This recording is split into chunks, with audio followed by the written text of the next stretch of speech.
Good afternoon, everyone. Today, we are honored to welcome two extraordinary individuals whose journeys have inspired thousands of UPSC aspirants across the nation. They have not only achieved the pinnacle of success in one of the toughest examinations of the nation, but they have also exemplified excellence, dedication, and a commitment to serving the nation. Let me begin by introducing IAS officer Shushti Deshmukh Gonda, who secured an impressive All India rank 5 in the UPSC CSC 2018. She was the topper among 182 women who successfully cracked the examination that year, proving that perseverance and focus can make any dream become a reality. Her journey continues to motivate aspiring aspirants, especially women, to aim high and break boundaries. Joining her is another remarkable individual, IAS officer Dr. Arjun Gonda, who secured All India rank 418 in the same year 2018. His dedication and journey to the Indian Administrative Services has left a lasting impression on many, and he continues to inspire with his dynamic work in administration and public services. Today, not only do we have these two achievers with us, but we are delighted to welcome them as a power couple. Two individuals driven by passion and purpose, united in their dedication to the nation. So everyone, please put your hands together again as we warmly welcome Srishti ma'am and Arjun sir to Kahastu ICS. Thank you, ma'am, for being here. Thank you, sir, for being here. Now, the moment that you've been waiting for, you can ask questions and hear directly from these inspiring officers. So get ready for this golden opportunity. Now's the time to ask questions.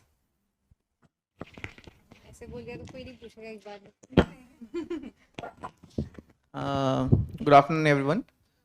So we are very delighted to be here. And thank you, Tatastu team and Tanu ma'am, to give us this opportunity to interact with you all. So I hope this is आप सारे BA students है, if I'm not wrong. So and you started civils or you are planning to prepare for civils. So we will take it as a very beginners वाला इसमें जाके लेके जाएंगे. And we'll keep it very interactive because आप बहुत सारे session देखे होंगे, बहुत सारे ऑनलाइन भी अवेलेबल है, हमारा ही है तो हम वही बोलेंगे यहाँ पे भी, but will try to keep it very interactive so that आपका जेन्यून जो डाउट्स है तो जो सबके लिए अप्लाई होती है तो that we will try to address here so that आपका कंसर्न्स उसमें विल वी कैन एड्रेस. ठीक है. Thank you so much, Tanu ma'am, and thank you for this introduction. Good afternoon, everyone, and I hope you all are well. Or you are students of BA program, I guess, and then you are doing an integrated UPSC preparation. Okay, so we are just here for a brief interaction with you people. So you can just throw your questions, and we'll try to answer as much as possible, whatever we know, according to that. है ना? So you raised your hand. So if anybody could pass on the mic to her, we can have one mic. That's enough. Hello, ma'am. Hello, sir. First of all, welcome you all. I welcome you too here. And we are like, I can't believe that you guys are here. So my question is that everyone tell us what to do, but I want to know that what should we not do? That's the more important thing, that what we should not do and what mistakes that we should avoid. Okay, that is very correct. Please have a seat. सब लोग बताते हैं कि क्या करना चाहिए क्या नहीं करना चाहिए, वो पहले आप बताइए. So you know that's something when you also see your books, when you select your books for UPSC CSE, there are a number of books available, there's a number of material available, there's so many institutes, there's so many online sources. So you have to see कि you have to select on one or two things and stick to that. बहुत ज़्यादा भी sources का diversification में आप मत जाइए. जैसे आप BA अभी कर रहे हैं, आपकी कुछ सिलेबस की बुक्स होंगी और आपकी कुछ कोर UPSC की बुक्स होंगी. तो एक बार आप उसको डिसाइड कर लिया कि दिस इज़ समथिंग ऑथेंटिकेटेड, आपने अपने फैकल्टी से पूछ लिया कि इज़ दिस बुक इनफ, ये इससे ये है, तो you stick to that book. तो what not to do is not to search for n number of sources, n number of materials, n number of notes, n number of things in the market. What ever you have got उसको पकड़ के रगड़ के revision करिए, वो आपके लिए ज़्यादा हेल्पफुल है rather than searching for greater materials. other than the books and notes, if what not to do is कि don't leave a day without a plan. Always have a plan for the day. Always have a plan for the month, for the year, for the जैसे आप year based चल रहे हो, आप अभी first year में हो, तो obviously you are not thinking कि नेक्स्ट ईयर मुझे पीएससी देना है, but obviously you would think कि मुझे 2 साल बाद देना है, 3 साल बाद देना है. तो अभी कैसे अभी मैं क्या कर सकती हूँ, आज मैं क्या कर सकती हूँ, आज के 1 घंटे में ऐसा क्या पढ़ सकती हूँ which actually will be helpful.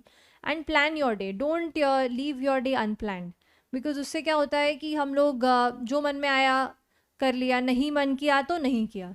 when you tie yourself in a disciplined routine, it really helps bring out the good in you, and it really builds up the process. मतलब हर छोटे छोटे चीज़ से, हर छोटे छोटे स्टेप से ही आप आगे बढ़ेंगे towards your UPSC goal. तो हमेशा एक क्विक सेट रूटीन आप अपना बना के रखिए, कुछ एक सेट टारगेट्स अपने पास रखिए, so that will be good. Anything you want to add? Apart from that, what not to do, don't stress out. ठीक है, this is just an exam. तो आप इसको एग्ज़ाम की तरह ही देखें, because you are very beginner, तो मैं आपको बता रहा हूँ. And there are ample amount of guidance available in particularly in वारन. तो बहुत ज़्यादा सबका ना सुने. तो आप ये मत देखिए कि बगल वाला ये पढ़ रहा है तो मगर मैं नहीं पढ़ा हूँ, वो ये सब तो उसमें ना पढ़े. तो you just trust your self, trust your own preparation. Don't compare your self with others. You should compete with others, but at your own pace, and try to win your own battles पहले. तो उसके बाद then धीरे धीरे जाके once you have reached a certain level of preparation, then you can start peeking.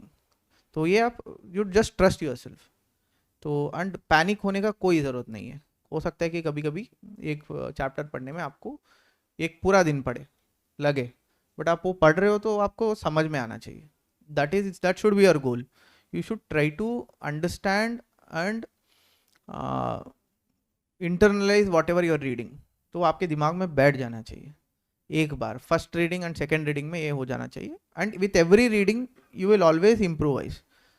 भले I have read at least तो तो मैं Lakshmikant is a general book which everybody studies, तो वो मैं एटलीस्ट 8-10 बार तो मैंने पढ़ा है 2 अटेम्प्ट में. With every reading I use to learn a bit more. I used to understand a bit more. तो with every revision you will improve. तो इम्प्रूवमेंट के लिए हमेशा स्कोप रहती है. And with ever you should trust your self कि मतलब हर revision में आपको और ज़्यादा समझ में आएगा कॉन्सेप्ट्स, और ज़्यादा आपको उसमें क्लैरिटी मिलेगा. एंड इसमें थोड़ा आप नेगेटिव फोर्सेस जो रहते हैं, might be a friend, certain family members and all, उनसे थोड़ा नेगेटिव इन्फ्लुएंसेस से दूर रहे. एंड आपको मैं ये सजेस्ट करूँगा कि बिगिनिंग से ही आपको सोचना पड़ेगा कि आप एक अधिकारी हो, ऑफिसर बन गए हो, बट कहीं बताना मत बस. That is insanity and sanity में वही डिफरेंस है कि मतलब अगर किसी को बता के जाते नहीं मैं IAS ऑफिसर हूँ तो हंसेंगे, बट अंदर से आपको सोचना पड़ेगा. तभी जाके आपको प्रिपरेशन में या जो भी चीज़ें आप देखेंगे वो आपको एक ऑफिसर के पर्सपेक्टिव से आप सोच सकोगे. ठीक है. You should always think what ever you see, what ever the issues around you, what ever you read, should always analyse from a civil servant's perspective. ठीक है. वो आप डेवलप करिए, बट कहीं बताइए मत. तो this are very basic things which you should not do. Good morning ma'am and good morning sir. Sir मैं I have 2 questions. First is career से रिलेटेड. आप लोग का जो सिविल सर्विस एग्ज़ाम में जो आप लोग का सबसे ज़्यादा चैलेंजिंग चीज़ रहा वो क्या रहा मतलब. और second question public service impact से रिलेटेड है कि आप लोग की काम से लोगों की ज़िंदगियों पे क्या असर पड़ता है. कोई ऐसा स्पेसिफिक स्टोरी जो आप शेयर कर सकते हैं.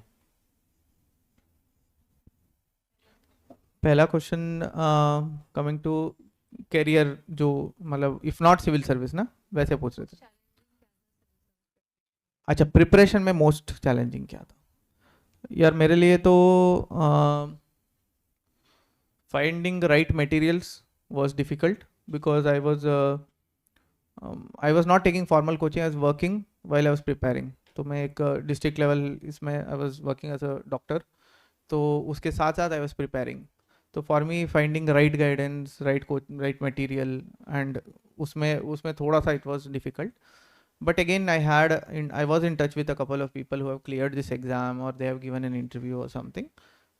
Very few, so that मेरा guidance सही रहे, बहुत ज़्यादा over confusion ना create हो. तो that was my challenge, I would say.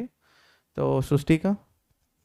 ठीक है, challenges I think you've addressed. Second part I'll just address what you asked कि how much is the impact, public service का क्या impact होता है. तो uh, the best part about this job, what we have felt in the past 5 years, we've qualified in 2019. Our results came 1 year, we go into training, then we do probation in a district, then we are given independent postings. It's been 5 years. So what I have realized is the best part is that every single day is different. Every single day is an opportunity. Every single day you are in a position where you can make some decision or you can do something which can impact one life. And that one life which you are able to impact is your satisfaction for the day. अगर आप ये सोच के चल रहे हैं कि मैं पहले ही दिन इस पूरे शहर को बदल दूंगा, तो आप नहीं बदल सकते हैं. या मैं एक दिन में जाके इस गांव की पूरी स्थिति बदल दूंगी. यहाँ पे अगर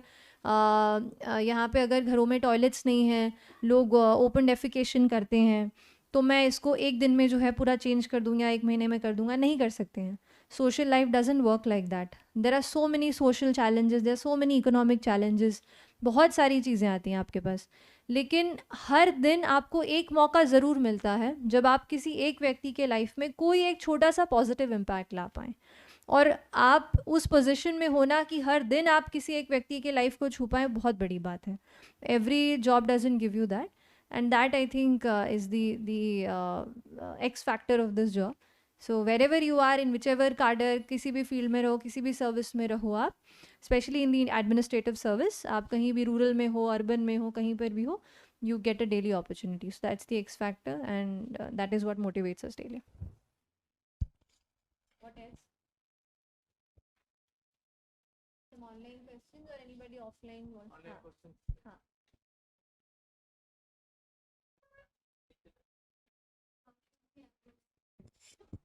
How should we approach CSAT?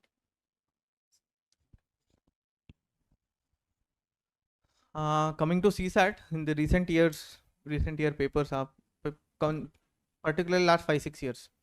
So you have seen it has grown tougher each year, and this year it was a bit on the average side, if not very tough.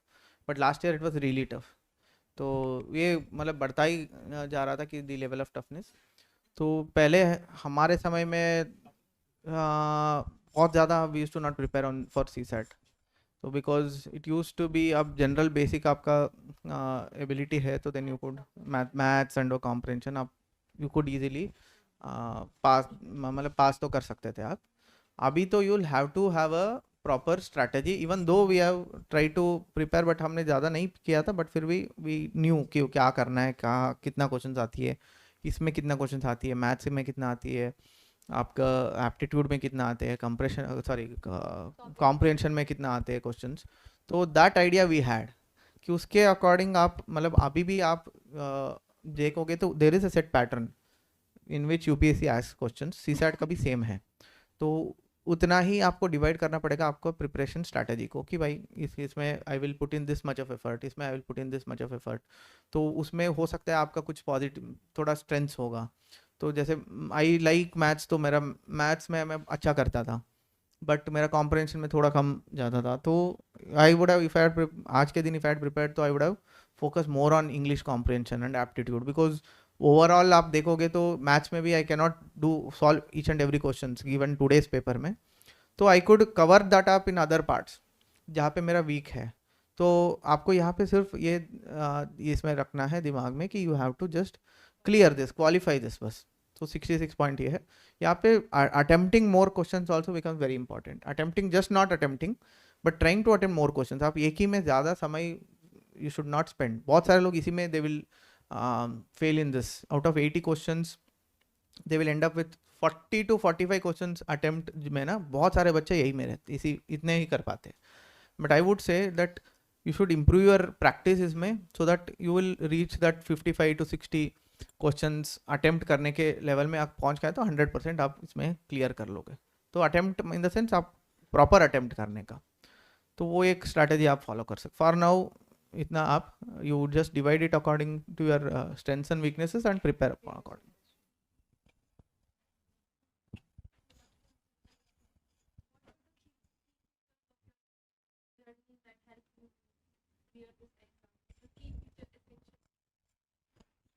Essential key feature. It's like she's asking a question on something. You don't prepare your journey like you're going to answer that in UPSC. So I don't know about key features, but so as I was starting, when I was starting में मैंने बोला कि planning, discipline, routine, time management. That is one of the most key features I think in my prep. And so I prepared along with my college. So like you guys are coming to do BA here, I was doing BE Chemical Engineering in Bhopal, and my classes used to be from morning 9 to like 5 in the evening. Then I used to come home half an hour, 1 hour by bus, and then I used to say attend classes for 2-3 hours when I was doing my foundation course for 7-8 months. And then when the classes got over, so I had the usual 9 to 5. I had to attempt the college ke papers also and things like that. So when you're managing 2-3 things together as you guys are, so time management becomes very important. You need to definitely channelize your time properly, minimize the distractions that you have in your preparation, so that you can invest the maximum amount of time, you can get the maximum amount of output. So I think for me the key feature was managing my time well. What was your key feature? My key feature was consistency. I tried to keep myself consistent. तो यहाँ पे भी मैं कुछ questions देख रहा था, कितने घंटे का पढ़ना है, how many hours should we study. तो ऐसे कुछ नहीं है, but you will have to study every day. So but एक basic minimum hours you should keep that in your mind. मेरा ऐसा था कि at least 6 hours I will have to study every day, and this is on a regular normal day.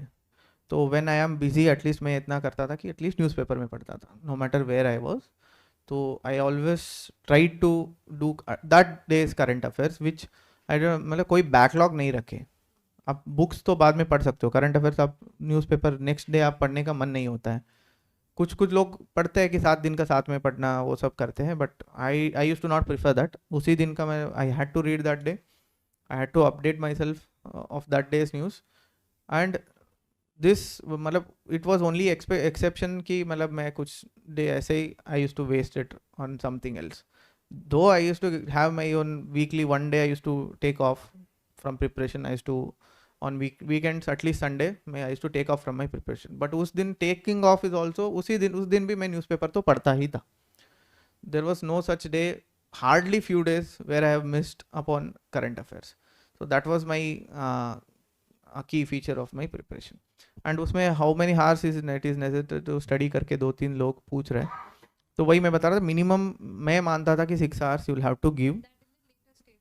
हाँ, later once you are into full time into preparation, minimum 6 hours you will have to give, but maximum there is no limit, but you should keep a limit that for your sleep, for your regular course sleep, तो at least 7-8 hours sleep आप ज़रूर करिएगा. You will not lose out on anything if you are studying for 20 hours a day. तो you cannot be more efficient because it is a very long drawn process. वही हमारे MBBS के बाद अगर NEET PG के लिए पढ़ना होता तो इट्स 6 months में आपको एग्ज़ाम आ जाती है, तो आपको वहाँ पे you have to put in more hours. I have seen my friends studying 16 hours a day for complete 6 months because it is a fix time कि 6 महीने में आपको एग्ज़ाम लिखना है. उसमें आपको क्लियर मतलब कुछ ना कुछ रैंक तो आएगा ही. You have to improve upon that. This is not like that. यहाँ पे you will have to keep be consistent, be interested in this, and you have to take it for couple of years minimum first attempt के लिए. तो इसलिए minimum 6-8 hours के हिसाब से आप पढ़ना आप करिएगा. ठीक, thank you. So, ma'am, is there any dark side of preparing for UPSC, and also is there any dark side as being a civil servant? Okay, so what dark side you will address? The dark side is the thought that thought process that कि भाई this is end in itself, तो don't have that, this is just an exam. आप एक exam जैसे ही ले तो आपको लग रहा होगा कि इन्होंने क्लियर कर लिया इसलिए ऐसे बोल रहे हैं, तो आपको भी लग रहा होगा, बट मेरे दिमाग में तो आई हैव डिसाइडेड कि मैं इस अटेम्प्ट को 3 ही अटेम्प्ट में दूंगा. तो 3 अटेम्प्ट में मेरा डिसाइडेड था. If I not qualified also I have gone into my major, जो MBBS के बाद MD के लिए मैं पढ़ने के लिए तैयार था. तो 3 अटेम्प्ट मेरे दिमाग में रख के बैठा था. If I had attempted given any interview I would have given one more attempt. तो you have to treat this as an exam. तो this is just a means to an end, this is not an end in itself. इसके बाद भी even आप मान लो कि sometimes a few after genuine hard work many might not qualify. You have to trust that you have something bigger and better destiny awaiting for yourself. कि बहुत ज़्यादा you should not take this upon your mind कि भाई मुझे कुछ भी करके मुझे यही बनना है वही बनना है करके. But you do your honest work. You should मतलब honesty खुद के लिए रहना चाहिए. You should do justice to yourself. आप यहाँ पे जो भी आए हो या पढ़ रहे हो तो you should do justice to yourself and your preparation. तो उसके बाद रिजल्ट्स का अगेन स्ट्रैटेजिकली अगर करें तो mostly at least prelims and mains तो आराम से आप क्लियर कर पाओगे. उसके बाद कुछ एटलीस्ट 20-25% तो मैं मानता हूँ यार luck will play your role. 25 उससे भी ज़्यादा, because so many are equally capable. बहुत सारे बच्चे इक्वली पढ़े रहते. उस दिन का क्या होगा, we are lucky to be here. अगर उस दिन प्रीलिम्स के दिन मान लो कि मेरा I had 10-12 marks more than cut off, तो मान लो कि मैंने 4 क्वेश्चन गलत कर दिया था, I would have been out of prelims. मैं यहाँ पे आज उसके बाद नेक्स्ट अटेम्प्ट में प्रीलिम्स क्लियर कर पाता कि नहीं पता नहीं. तो we are here with hard work and same luck has played इस रोल. तो you should trust your own effort. आप कर लो, उसके बाद then rest leave it to the God. But बहुत ज़्यादा दिमाग में लेने का ज़रूरत नहीं है. Yes, and dark side of the job, not dark side, but yeah, there are a lot of pitfalls that come. You are posted in initial years में you'll be posted in rural areas. बहुत ज़्यादा कुछ वहाँ पे available नहीं होता है. तो जो दिल्ली से आप यहाँ से निकलते से ही नीचे you will find so many shops, so many things to go around, do this, do that. That is not the life of rural India even today. And it's very silent, it's very on its own, it's a different life in countryside, as they say. So you live with those people, you understand them, you understand their life. That's a different side to understanding civil service. And obviously it impacts your personal life in different ways. There are different work pressures. तो वो जैसे किसी भी अलग job में कुछ pitfalls होते हैं, कुछ बहुत अच्छे positives होते हैं, वैसे ही सिविल सर्विस के जॉब में भी हैं.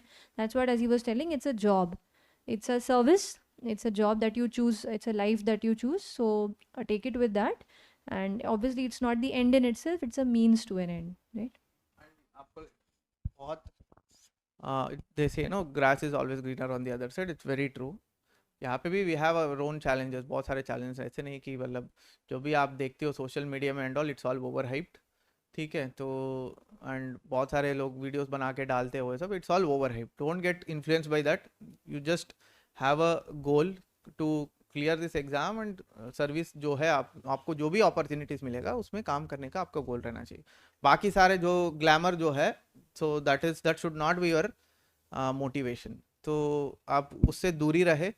बिकॉज वी आर ऑल्सो, मैं तो खुद मैं ऑनलाइन से ही पढ़ा हूँ. बहुत सारे मैं यूट्यूब में ऐसे सेशंस, इसलिए मैं सेशंस लेता हूँ because I have also learned like this only. I have also seen so many toppers का sessions and I use to only take what is required. तो ग्लैमर वैमर आप छोड़ दीजिए, वो अपना गोल नहीं होना चाहिए. ठीक, थैंक यू. फर्स्ट बेंच वाला को चांस देते हैं.